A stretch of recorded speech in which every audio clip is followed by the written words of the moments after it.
having been elected or appointed to the position of, state your position, do hereby solemnly swear that I will faithfully discharge the duties and responsibilities of my position upon which I am about to enter, that I will functionally implement the projects. Just to let you know, we're at the halfway point of this oath of office.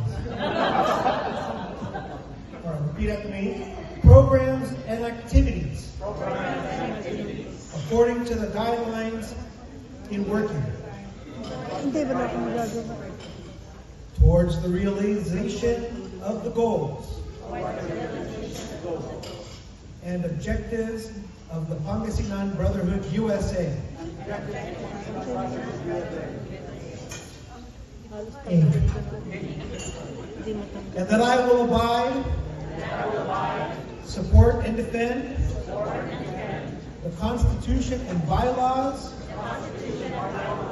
of the organization without any mental reservation or purpose of evasion. So help me God. Congratulations to the 2024